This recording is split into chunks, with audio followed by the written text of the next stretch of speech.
ఒక స్టూడెంట్ ద్వారా ఏంటి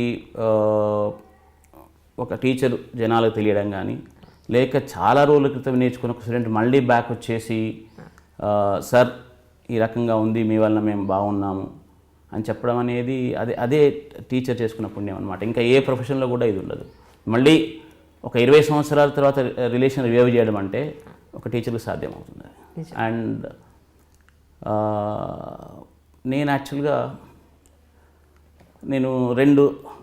నాకు ఊహ తెలిసినప్పుడు ఒక 20 ఇయర్స్ ప్రాంతంలో పీజీ అయిన తర్వాత 2 ప్రొఫెషన్స్నే కావాలనుకున్నాను నేను.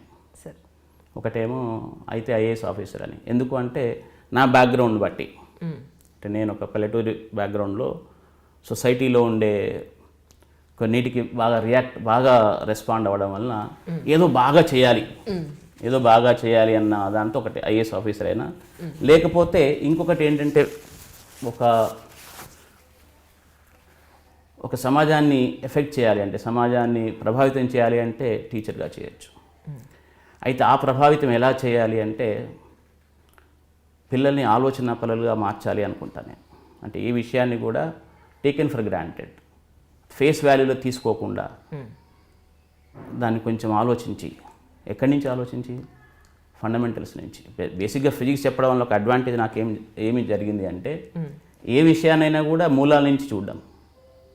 నిజంగా ఇది ఒక మంచి ఏమంటారు లైఫ్ ప్రిన్సిపల్ అంటా నేను. ఐఎమ్ నాట్ బీయింగ్ ఐడియలిస్టిక్ ఈ విషయంలో. మీకు ఇలాన్ మస్క్ అని తెలిసే ఉంటుంది. The way he started his companies, he says, మీరు ఎక్కడైనా చూడండి, హీ స్టార్ట్స్ ఫ్రమ్ ఫండమెంటల్స్. ఈ ఫండమెంటల్స్ స్టార్ట్ చేయడం అనేది ఒక వృత్తి కోసం కానీ, ఒక పరిశ్రమ సాధించడం కోసం కానీ, ఒక పొలిటికల్ లీడర్ అవ్వడానికి కానీ, లేకపోతే మామూలుగా మన హిందూ దాంట్లో చెప్తారు ఒక మోక్షానికి కానీ, దేనికైనా స్టార్ట్ అయ్యేది ఫండమెంటల్స్ నుంచే. సో ఈ ఫండమెంటల్స్ నుంచి స్టార్ట్ అయ్యి థింక్ చేయడం అనేది, పిల్లలకు నేర్పించడం అనేది నా ఏమంటారు మై వృత్తి లేక ప్రవృత్తి.